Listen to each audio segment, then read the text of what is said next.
Let's go! Story time lagi. Ini mengenai Petro-China deal. Jadi Warren Buffett itu sempat melakukan pembelian sebuah perusahaan komoditas sebelum Occidental, yaitu adalah PetroChina, dan ini terjadi di tahun 2002-2003, dan dia dijual di tahun 2004 sampai 2005-an. Jadi dealnya benar-benar cepet banget, dan total dealsnya itu dia mendapatkan keuntungan hampir 10 bagger. Jadi 10 kali dari nilai modelnya, dari 400 juta dolaran sampai 500 jutaan, 400 sampai 500 jutaan, dan akhirnya mendapatkan keuntungan sampai 4 billion dollar. Nah, dealsnya sendiri sebenarnya simple, dan ini benar-benar cuma sebentar. Ini adalah salah satu dari beberapa banyak deals yang benar-benar terekam eh, di company Buffett, dan dealsnya tuh pendek gitu, pendek dan menguntungkan. Nah, cuman kita akan breakdown kenapa dia bisa melakukan pembelian dari PetroChina ini. Kedua, kita akan gali lebih dalam tentang pembelian tersebut. Ketiga, kita akan cari kesimpulan ya, apa yang kita pelajarin dari uh, pembelian tersebut. Jadi yang pertama, yang dari annual letternya sendiri ya, annual letter sama dia waktu pas lagi conference. Anyway, Buffett sekarang lagi mau adain conference. Patrociana Deal itu tuh sebenarnya kayak no brainer. Pertama dia bilang, ketika dia masuk ke PetroChina, dia beranggapan satu, dia nggak ngerti soal pasar China pada umumnya dan segala macam. Tapi yang dia tahu adalah pasar komoditi ataupun oil company yang bisa menghasilkan uh, jumlah output yang sama itu tuh ada company-nya di US. Jadi ada comparisons antara company tersebut dari China dengan company di US. Dan kalau misalkan ngelihat bahwa dia tuh menghasilkan profit 12 billion dollar, ya dicek sendirilah ada berapa banyak sih company dari yang Fortune 500 yang menghasilkan 12 billion dollar setahun. Jadi kayak a billion a month. Dan itu yang menyebabkan bahwa company ini bisa dibilang tanda kutip is a legit company. Dan ketika company ini dia lakukan pembelian, PE ratio-nya, Buffett nggak pernah ngomongin soal menggunakan metode PE ratio, dia ngomongin soal bahwa ketika company ini dihargain di antara 35 sampai 40 billion dollar, dia figure it out bahwa company tersebut di harga 100, antara 95 sampai 100 billion dollar. Jadi dia beranggapan bahwa kalau misalnya beli company sekarang, dia bisa dapatkan keuntungan 3 kali lipat, atau margin of safety-nya itu nyaris 30% dari nilai yang harus dijualnya. Jadi kayak 70% lah margin of safety-nya. Nah, angka tersebut keluar dari mana? Jadi kalau misalnya gue breakdown, PE ratio dari PetroChina saat itu kurang lebih sekitar 3 sampai 4 kali. Dan oil company pada umumnya, apalagi yang terjadi di US, itu di trading value kan kurang lebih di antara 10 and then 12 times their earning. Jadi dia bilang ya itu ada spare yang cukup besar sekali lah. Pada saat itu uh, gue nggak tahu apakah Warren Buffett pura-pura ngerti atau enggak. Bukan pura-pura ngerti sih, pura-pura nggak ngerti maksudnya lebih tepatnya.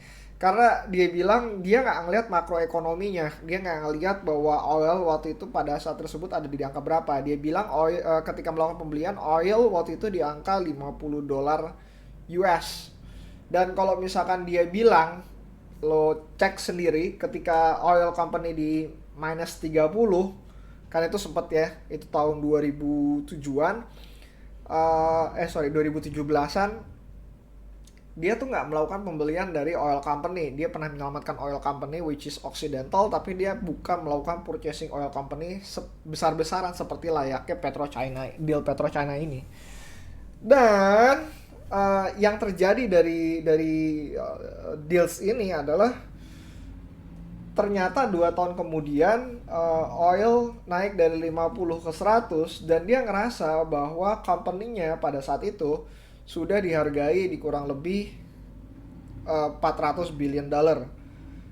400 billion dollar ini kalau misalkan bisa diibaratkan katanya itu hampir sama dengan oil company pada umumnya. Jadi dia udah nggak ada lagi spare disparitas dari company tersebut dengan oil company pada umumnya. Jadi ya udahlah, habis istilahnya, habis margin of safety-nya, dan saat itulah dia keluar. Apakah Buffett melakukan sebuah kesalahan dengan keluar dari oil company tersebut? Dia bilang sih nggak ada kesalahan, tapi itu adalah judgement yang dia keluar, dia dia gunakan. Ya udah untuk 10 kali lipat juga gitu ya. Dan saat itu terjadi yang namanya, gue lupa juga antara krisis atau apapun, yang menyebabkan oil company terus rally juga, dan PetroChina akhirnya masih bisa rally cukup signifikan, bahkan ketika Buffett sudah keluar. Ini mirip-mirip kayak dealnya Lo Keng Hong ketika dia keluar dari Petrosinya masih tetap malah jadi rally. Nah, eh, tapi ya udah keuntung dapat 10 kali lipat dengan metode yang tanda kutip cenderung lebih simpel dibanding pada umumnya, dan dia nggak ngeliatin tentang makroekonomi, dan dia bilang katanya I don't have any age about oil company. Jadi yang dilatin beneran cuma gara-gara company tersebut. Pertama, company-nya low debt, gampang dibaca, dalam artian laporan keuangannya dalam bahasa Inggris dia juga bisa baca dengan baik. Dan dia bilang margin of safety selain menggunakan yang tadi, ada pembagian dividen sebesar 40%, singkat gue 35 atau 40%, yang mengakibatkan ketika Buffett melakukan investasi di perusahaan company ini, dia bisa mendapatkan yield kurang lebih sekitar 15% dari nilai investasinya. Dan tentu saja kalau misalkan ngelihat dari sepanjang sejarahnya dari PetroChina ini, artinya keuntungan capital gain sebesar 10 kali itu belum termasuk dari dividen yang telah dia dapatkan selama 3-4 tahun dia berinvestasi. Nah, apa sih yang bisa dipelajarin? Pertama, satu, company, gue suka beberapa company yang bener-bener laporan keuangannya tuh straight to the point, no wishy-washy lah. Jadi kayak uh, gampang dibaca, mudah dipahami, dan tahu apa yang dia kerjakan dari company tersebut. Itu gue seneng banget. Kedua adalah low valuations. Low valuation ini mengenai comparable juga, mengenai tentang bahwa company ini kalau misalnya terjadi apa-apa, bagaimana exit pointnya dan segala macam. Ketiga, menurut gue dividen juga penting. Dengan adanya dividen, lu punya waktu tunggu yang lebih baik. Jadi ya ada uang masuk. Kalau misalnya ada uang masuk, ya udah lu bisa nunggu jauh lebih lama di perusahaan tersebut. Nah, uh, keempat, valuasi tuh nggak harus serta merta apa ya, rumit. Selama lo bisa paham dengan apa yang lo kerjakan dan lo bisa bertahan dengan tesis lo dalam kondisi apapun, ya udah, go for it, do it lah gitu. Yang kelima, ini yang jadi problem, dan gue belum sempat cerita tadi di depan, bahwa Buffett sendiri masuk ke PetroChina itu bukan satu hal deals yang benar-benar signifikan di company-nya dia, benar-benar signifikan besar ya.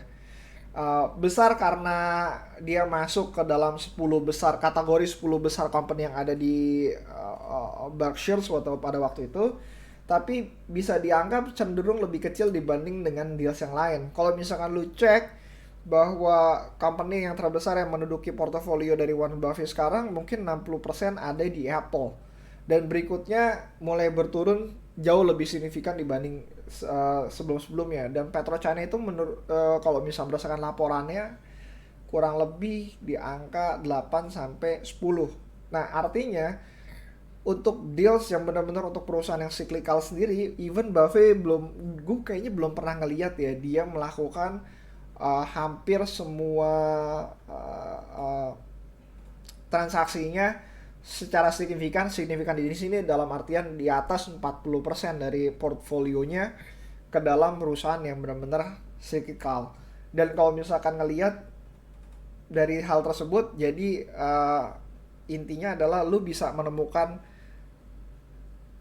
sebuah company yang bagus, baik untuk diinvestasikan, tapi jangan jangan lupa juga dengan resiko sesuatu yang sebenarnya lu nggak bisa pahamin. Dalam hal ini, Buffett benar-benar nggak ngerti yang namanya soal China ekonomi, dia nggak ngerti soal komoditi, dia cuma ngelihat bahwa oke, perusahaannya murah, balance sheet-nya oke, utangnya kecil, sorry, ada yang lagi dari luar, balance sheet-nya oke, lalu dia ngelihat in term of valuations juga cukup murah, ya udah bet accordingly aja udah. Kalau misalkan untung, gue dapet untung yang cukup signifikan, tapi kalaupun gue rugi, gue nggak akan mendapat, gue masih tetap dalam permainannya.